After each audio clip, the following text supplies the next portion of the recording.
Shalom, selamat pagi jemaat Tuhan.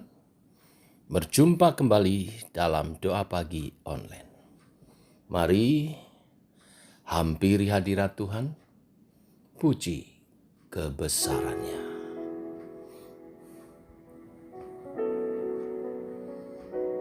Hidupku menggenapi firman-Mu, tanda mujizat sertai tiap langkahku. Kau bersamaku, di dalamku, jadi bukti kebesaran-Mu.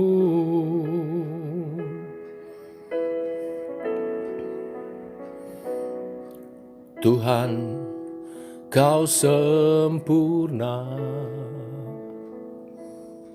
dalam rencana-Mu dan karya-Mu.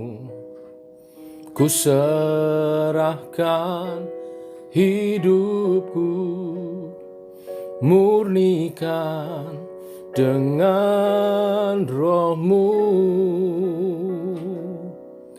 Tuhan, Kau sempurna dalam rencana-Mu dan karya-Mu. Ku serahkan hidupku, murnikan dengan Roh-Mu. Hidupku menggenapi firman-Mu, tanda mujizat sertai tiap langkahku. Kau bersamaku, di dalamku, jadi bukti kebesaran-Mu. Hidupku menggenapi firman-Mu, tanda mujizat sertai tiap langkahku. Kau bersamaku, di dalamku, jadi bukti kebesaran-Mu.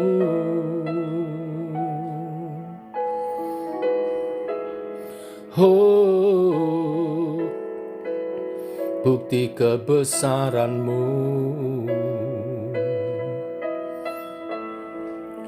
Haleluya,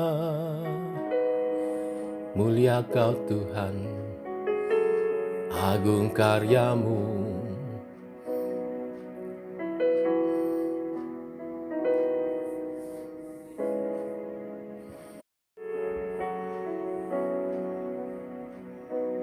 Hidupku menggenapi firman-Mu, tanda mujizat sertai tiap langkahku. Kau bersamaku, di dalamku, jadi bukti kebesaran-Mu. Hidupku menggenapi firman-Mu,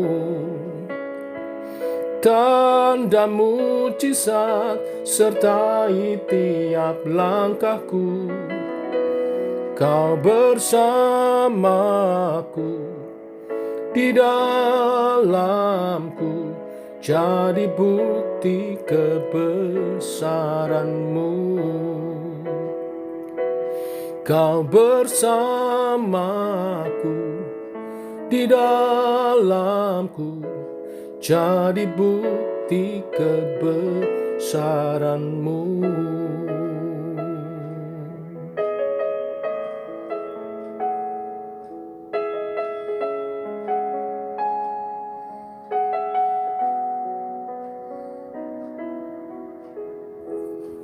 Demikian Tuhan, karya-Mu dalam kehidupan kami nyata. Biarlah seperti pujian ini, hidup kami pun menyatakan kebesaran-Mu. Bimbing oleh kebenaran firman, tuntun kami Tuhan, supaya hidup kami menyatakan, membuktikan kebesaran-Mu dalam karya-Mu dalam hidup kami. Dalam nama Tuhan Yesus kami berdoa. Amin. Bapak Ibu, kita melanjutkan perenungan kita pada pagi hari ini dalam Markus pasal 10 ayat 46 sampai dengan yang ke-52. Judul perikop, Yesus menyembuhkan Bartimeus. Lalu tibalah Yesus dan murid-muridnya di Yeriko. Dan ketika Yesus keluar dari Yeriko bersama-sama dengan murid-muridnya dan orang banyak yang berbondong-bondong, ada seorang pengemis yang buta bernama Bartimeus, anak Timeus, duduk di pinggir jalan. Ketika didengarnya bahwa itu adalah Yesus orang Nazaret, mulailah ia berseru, "Yesus anak Daud, kasihanilah aku." Banyak orang menegurnya supaya ia diam. Namun semakin keras ia berseru, "Anak Daud, kasihanilah aku." Lalu Yesus berhenti dan berkata, "Panggillah dia." Mereka memanggil orang buta itu dan berkata kepadanya, "Kuatkanlah hatimu, berdirilah, ia memanggil engkau." Lalu ia menanggalkan jubahnya, ia segera berdiri dan pergi mendapatkan Yesus. Tanya Yesus kepadanya, "Apa yang kau kehendaki supaya aku perbuat bagimu?" Jawab orang buta itu, "Rabuni, supaya aku dapat melihat." Lalu kata Yesus kepadanya, "Pergilah, imanmu telah menyelamatkan engkau." Pada saat itu juga melihatlah ia, lalu ia mengikuti Yesus dalam perjalanannya. Amin. Bapak Ibu, kita akan belajar dari Bartimeus, seorang pengemis buta, anak Timeus, yang disembuhkan oleh Yesus. Kita melihat di sini bagaimana perjuangannya tidaklah mudah, karena dia yang buta harus menerobos demikian rupa untuk bisa bertemu dengan Yesus. Perjuangan dari Bartimeus tidaklah mudah. Dia berseru-seru, "Yesus anak Daud, kasihanilah aku." Namun orang-orang di sekitarnya menegur dia, menyuruhnya untuk diam. Tetapi apa yang terjadi? Bartimeus semakin keras berteriak, seolah-olah dia tidak peduli dengan teguran orang di sekitarnya. Sampai pada akhirnya Yesus menyuruh orang-orang yang mungkin menegur Bartimeus untuk memanggilnya. Dan ia bertanya apa yang harus dia perbuat. Bartimeus hanya berkata, "Rabuni," yang artinya guruku, supaya aku dapat melihat. Ketika itu juga Bartimeus dapat melihat karena imannya yang besar menyelamatkannya. Kita pagi hari ini belajar dari bagaimana Bartimeus memperjuangkan keinginannya untuk sembuh. Banyak hal kita mesti perjuangkan di hadapan Tuhan. Kita belajar dari iman Bartimeus dalam kita berdoa, memperjuangkan sesuatu di hadapan Tuhan.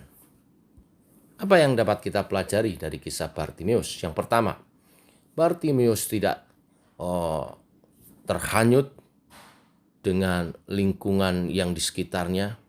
Pada waktu orang banyak itu menegur dia, merendahkan pekerjaannya atau menghina kebutaannya, bisa saja dia kembali duduk dan diam, lalu menjalankan juga kembali profesinya sebagai pengemis, minta-minta lagi. Tapi dia tidak demikian. Dia memilih untuk tidak mendengar perkataan-perkataan yang tidak membangun di sekitarnya. Berani untuk percaya walaupun keadaan lingkungan tidak mendukung. Menutup telinga terhadap perkataan yang tidak membangun adalah keputusan yang dapat kita ambil jika kita ingin bertumbuh lebih lagi dalam Yesus Kristus dan tampil sebagai pemenang. Ini yang pertama, jangan dengarkan kata-kata negatif yang memperkecil iman kita, yang membuat kita tidak bersemangat. Tetapi dengarkanlah kata-kata atau firman Tuhan yang memotivasi kita, yang membuat iman kita bertumbuh. Yang kedua, Bartimius cacat fisik. Walaupun cacat fisik, namun dia tidak cacat mental. Apa yang terjadi jika ternyata Bartimius juga memiliki cacat mental? Dia tidak akan pernah dan tidak akan mungkin mendapat kesembuhan itu. Dia akan selalu menganggap dirinya adalah sebuah kesalahan, kesialan. Apa yang terjadi pada fisiknya adalah suatu takdir kehidupan yang mungkin dia merasa tidak adil bagi dirinya. Ada banyak orang di antara kita yang selalu saja melihat kelemahan dirinya dan selalu membanding-bandingkan dirinya dengan orang lain, sehingga membuat dia tidak pernah maju dan mencapai puncak keberhasilan yang maksimal. Mensyukuri apa yang Tuhan berikan dalam diri kita dan mau berubah untuk meningkat lebih lagi, meraih keberhasilan, itulah yang seharusnya kita lakukan. Mental Bartimius adalah mental yang ingin dirinya sembuh, ingin dirinya lebih baik lagi, sehingga itu dipandang Yesus sebagai iman juga. Yang ketiga, Bartimius menanggalkan jubahnya dan mendapatkan Yesus. Seperti di ayat 50, ketika Yesus memanggil lalu ia menanggalkan jubahnya, ia segera berdiri dan pergi mendapatkan Yesus. Jubah adalah identitas pribadi seseorang. Bartimius memang seorang pengemis, tetapi dia bukan milik siapapun. Dia bukan budak seseorang. Ketika dia menanggalkan jubahnya, itu artinya dia menanggalkan identitas dirinya, dia mengambil identitas seorang hamba. Dan dia datang kepada Yesus. Itu menyatakan bahwa dia menyerahkan hidupnya kepada Yesus. Inilah juga kunci yang membuat Yesus memberkati dengan kesembuhan. Lalu Yesus berkata, ketika dia bertanya, apa yang kau kehendaki supaya aku berbuat bagimu? Jawab Bartimius, Rabuni, supaya aku dapat melihat. Dan Yesus berkata, pergilah, imanmu telah menyelamatkan engkau. Seorang beriman adalah orang yang merendahkan diri di hadapan Tuhan, menyatakan dirinya adalah hamba dari Tuhan. Jadi seakan Bartimius berkata, sembuhkan aku ini hambamu. Dan Yesus melihat itu sebagai iman. Inilah berita firman hari ini. Jangan dengar berita-berita yang negatif yang tidak membangun iman kita. Yang kedua, miliki mental pejuang yang ingin selalu maju. Dan yang ketiga, rendahkan hati kita, diri kita di hadapan Tuhan. Dan Tuhan akan memberkati, menaikkan kita. Tuhan memberkati. Amin. Mari kita berdoa. Bapa, kami mengucap syukur buat hari yang baru, hari yang limpah dengan berkat-Mu. Berkat hari ini, kami bangun dalam keadaan sehat dan mendengar kebenaran firman-Mu menuntun hidup kami, supaya kami lebih maju di hadapan Tuhan. Ada permohonan-permohonan yang kami rindukan, Tuhan kabulkan. Dan kami belajar dari kisah Bartimius, maka kami harus memperjuangkan yang menjadi kerinduan kami. Hari ini kami berdoa untuk keluarga kami Tuhan, untuk pasangan hidup, untuk anak-anak yang Kau anugerahkan, untuk masa depan cita-cita yang kami rindukan. Jaga dan lindungilah kami Tuhan. Jauhkan dari mara bahaya, jauhkan dari orang jahat, kuasa jahat. Pimpinlah rumah tangga kami Tuhan. Ikat kami dalam tali kasih Tuhan, sehingga selalu ada dalam kasih-Mu, dalam keharmonisan, dalam kebaikan daripada Tuhan. Setiap anggota keluarga dapat menjalankan tugasnya dengan baik, baik sebagai suami maupun sebagai istri maupun juga anak-anak. Kami hidup seturut kebenaran firman-Mu, kami saling membangun di dalam Engkau, dan apa yang Engkau rindukan Tuhan melalui keluarga kami digenapi. Keluarga kami menjadi keluarga yang menjadi kesaksian bagi kemuliaan nama-Mu. Berkati cita-cita, kerinduan kami dalam masa depan, khususnya anak-anak kami dalam Tuhan meraih cita-cita mereka. Tuhan berkati studinya, pekerjaannya, masa depannya. Pergaulannya Tuhan jaga lindungi. Terima kasih Tuhan. Pagi hari ini kami juga berdoa secara khusus bagi keadaan di Afghanistan yang kami dengar. Sekarang saat ini Taliban meringsek masuk ke negara ini kembali setelah pasukan daripada Amerika keluar dari negara ini. Mereka merebut kembali daerah-daerah dan menganiaya dan menimbulkan penderitaan. Secara khusus karena masih banyak para misionari dan orang-orang percaya di negara ini Tuhan. Yang mereka dalam terancam jiwanya. Jaga lindungi Tuhan. Sertai dan lindungi mereka supaya dapat menyelamatkan diri. Dan supaya tidak terjadi terus pembantaian-pembantaian yang sadis. Ya. Kami berdoa supaya kuasa Tuhan dinyatakan dan ada penyelesaian yang baik, supaya ada bantuan-bantuan kuasa dari Tuhan menggerakkan negara-negara yang lain untuk campur tangan dan mensudahi keadaan yang tidak baik di Afghanistan. Kami terus berdoa, Tuhan, dalam nama Tuhan Yesus. Kami berdoa mohonkan perlindungan bagi anak-anak Tuhan, bagi para misionari, dan bagi rakyat Afghanistan sendiri ada jalan keluar yang terbaik. Dalam nama Tuhan Yesus kami berdoa, kami mengucap syukur. Amin. Demikian doa pagi kita, saudara. Selamat pagi, selamat berjalan bersama dengan Tuhan. Shalom.